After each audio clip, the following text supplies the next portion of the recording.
미세먼지 관측 사상 최악의 날. 오늘도 도심은 잿빛 먼지로 뒤덮였습니다. 먼지와의 사투는 곳곳에서 이어졌습니다. 호흡기 환자들은 더 큰일입니다. 숨막히는 전쟁, 그야말로 공포였습니다. 유례없는 미세먼지의 공습에 온 국민이 괴로워하던 어느 날. 청와대에서 알려드립니다. 야, 이거 뭔가 대책 발표인가요? 현재 미세먼지가 지속적으로 이어지는 가운데 전국에 있는 모든 학교는 단축 수업을, 매우 심한 곳은 휴업을 실시하고자 합니다. 우리 아들도 좋아할 것 같은데. 그러니까요. 담배 흡연으로 인한 피해가 발생, 미세먼지의 원인이 되기도 하고 이 부분을 방지하고자 삼청교육대를 다시 새롭게 탄생시켜 군사정권 시절 정신교육을 이유로 어마무시한 지옥훈련을 실시했던 삼청교육대를 부활시키겠다는 겁니다. 실행을 하지 않은 교육청은 전부 처벌 조치하도록 하겠습니다. 좀 말이 좀 안 되잖아요. 이게 말이 안 된다. 예, 이게 지금 무슨 상황인 거예요?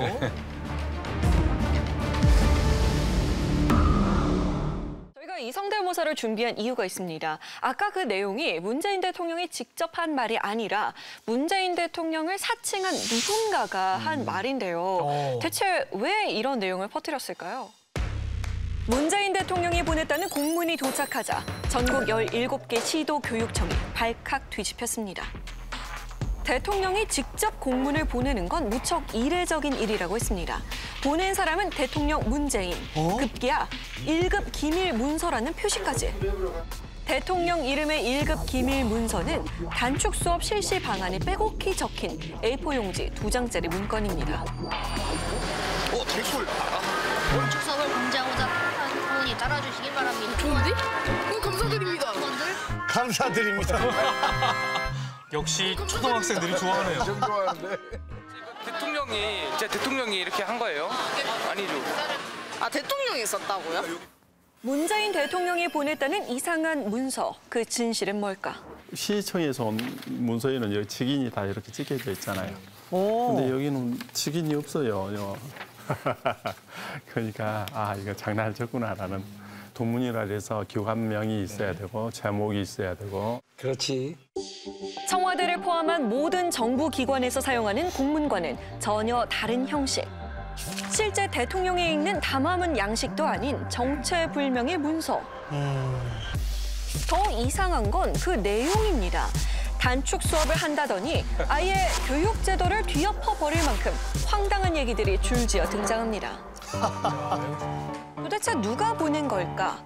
봉투 겉면에 있던 우편 등기번호를 직접 조회해 봤는데요. 보낸 사람 이름은 분명 문재인. 그런데 우편을 접수한 곳이 웬 광주광역시입니다. 광주 방문했다가 가까운 우체국에 등진 건 아니죠? 그건 아니겠죠? 우편물을 접수한 우체국의 CCTV를 직접 확인해 봐야겠습니다. 문제 우편물이 보내진 그 시각, 한 남성이 들어오더니 서류 봉투들을 내밉니다. 그 우편물 맞는 거죠? 1급 기밀 문서.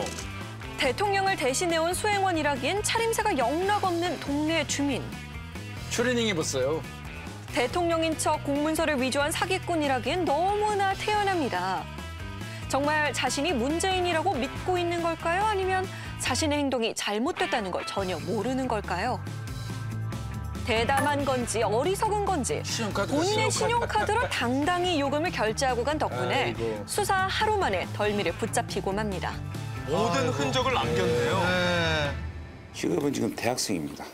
26세. 자기 대학교에 미세먼지 이렇게 단축 수업해야 된다는 식으로. 거부 당하니까 그에 대한 이제 불만 표시로. 미세먼지 경보에 오늘 서울에서는 14군데 학교에서 단축 수업을 실시했고요. 사건은 서울에서 단축 수업을 했다는 뉴스가 전해지면서 시작됐습니다. 같은 과 동기들이 모인 대화방에서 미세먼지와 단축 수업 얘기를 꺼낸 박 씨. 다른 분들도 미세먼지에 대한 이야기를 안 하셨어요. 그러네요. 지금 예비군 얘기하던 와중에 그냥 갑자기 미세먼지. 뜬금없는 발언에 동기들이 별 호응을 하지 않자 이번엔 대학 교학처에 전화를 걸었는데요. 미세먼지가 심한데 혹시 단축 수업 하냐? 그래서 아닙니다. 저희는 아직 계획은 없습니다. 말도 안 해. 그럼 저희들이 그 알죠. 그럼 미세먼지 이 사람이 왜 그런지 나중에 그런 자체가 그게 저희 깜짝 놀랐다니까. 우리 경학적으로 전화했거든. 계획이 있는지 없는지 물었을 뿐이랍니다. 그러니 학교에서는 박 씨의 전화를 진지하게 받아들일 리가 없었다는데요.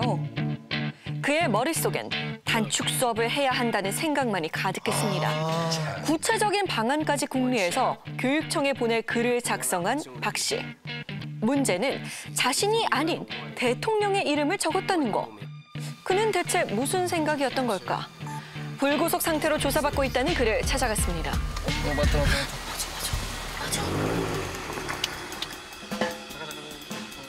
안녕하세요. 여기 저희 서울 MBC에서 나왔는데요. 저희 서울 MBC인데 좀 물어보고 싶은 게 있어서요. 말씀 좀 여쭐게요. 저희가 씨가 어떤 이야기를 힘들어요. 사실 내가 할머니거든요. 네네. 청와대 대통령 이름으로 손자분이 편지를 보냈더라고요. 미세먼지 때문에 나이에 저 소금는 청각이 미세먼지가 쓴다고 해서 그럼 네 이름 보내 왜그 이름 보냈어? 그 어른 이름을 보냈어. 그때 지 이름을 보내면 안 읽어줄 때 그랬다.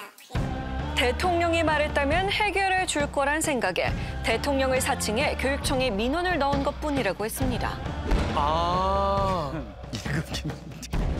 황당한 괴문서로 전국을 뒤흔든 박 씨. 동네에서 그는 이미 유명 인사입니다.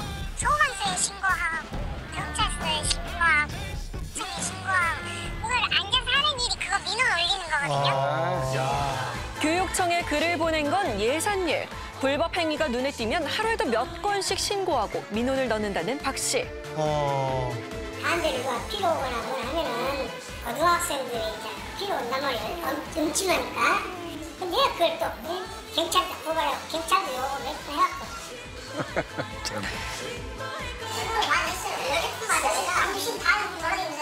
어떤 거 가지고 그러면 주로 많이 신고했어요?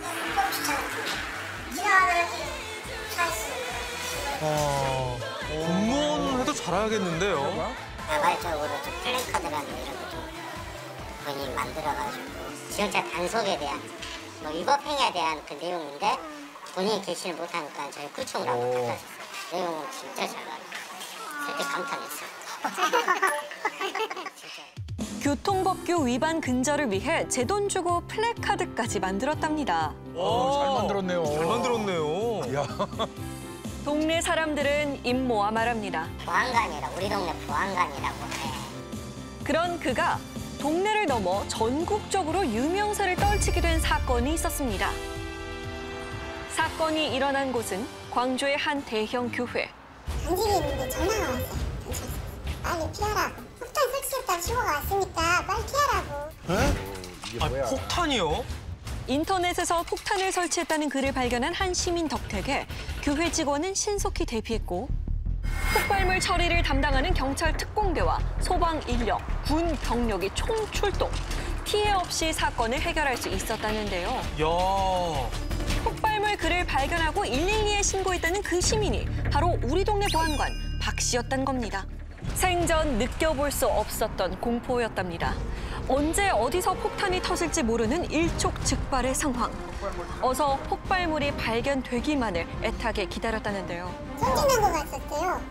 그런 저희씨 위기감을 느꼈죠. 폭발 해제만 버스 한 대가 오고 개비리 탐지, 그 탐지견이 지하 1층에서 지상 3층까지 어느 한 곳도 허투루 살펴선 안 될 긴장 속에서 수색은 2시간 넘게 이어졌습니다. 폭발물은 발견이 됐었나요? 없었어요. 허위 신고였죠. 허위 신고였죠. 허위 신고라고요? 폭발물은커녕 인터넷에서 보았다는 글도 없었습니다. 네?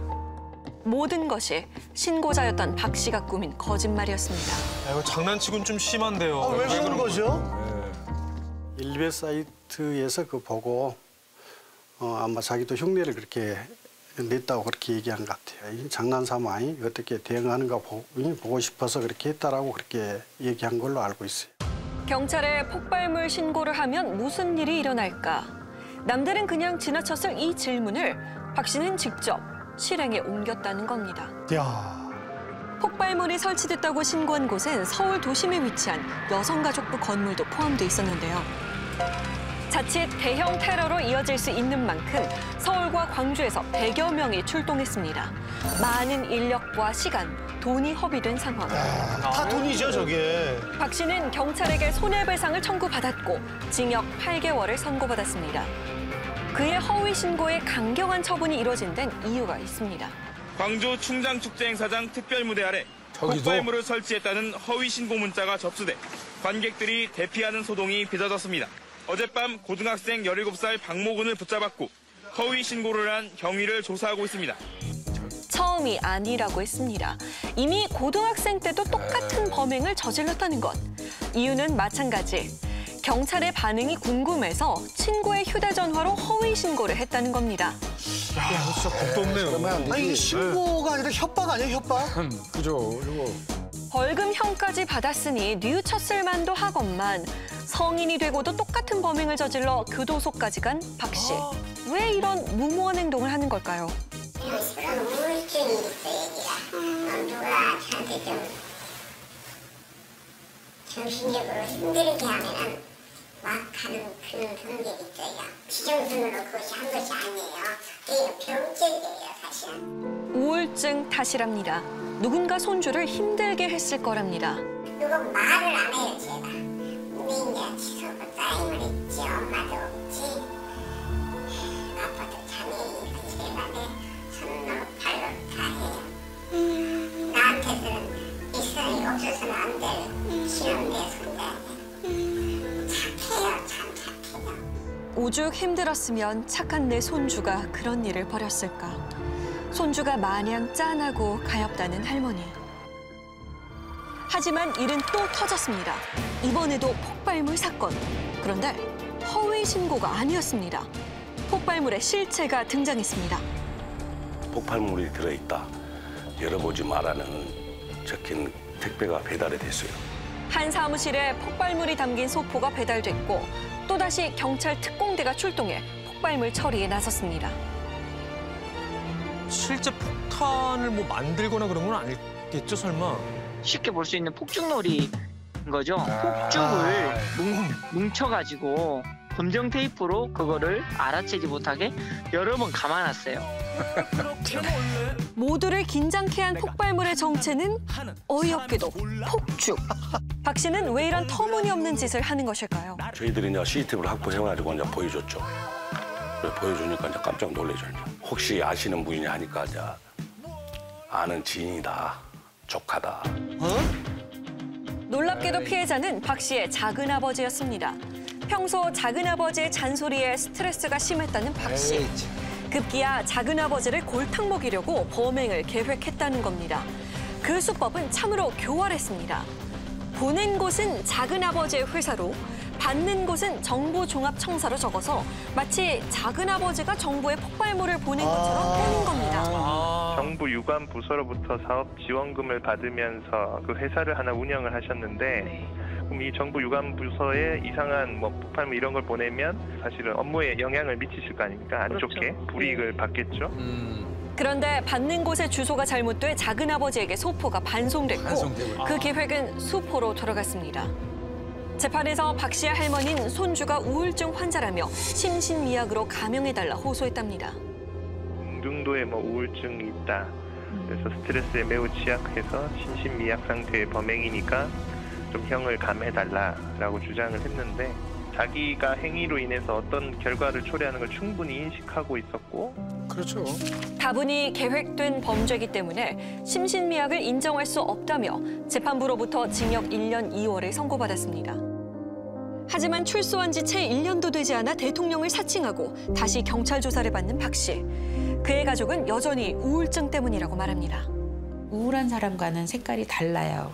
다분히 자기애적이고 통제하고 싶고 좀 극단적으로 표현하면 자기 멋대로 하고 싶은 거죠. 누구나 그 욕구가 있지만 세상하고 이렇게 타협해 가면서 잘 성장하면서 적절히 좌절하고 적절히 욕구 충족하고 근데 이분의 경우에는 그런 작업이 안 되어 있는 상태인 것 같아요.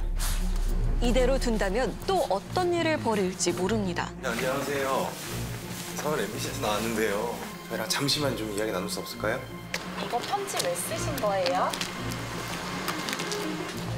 미세먼지에 대해서 말씀하고 싶으셨던 거예요? 주머니 바꿔봐.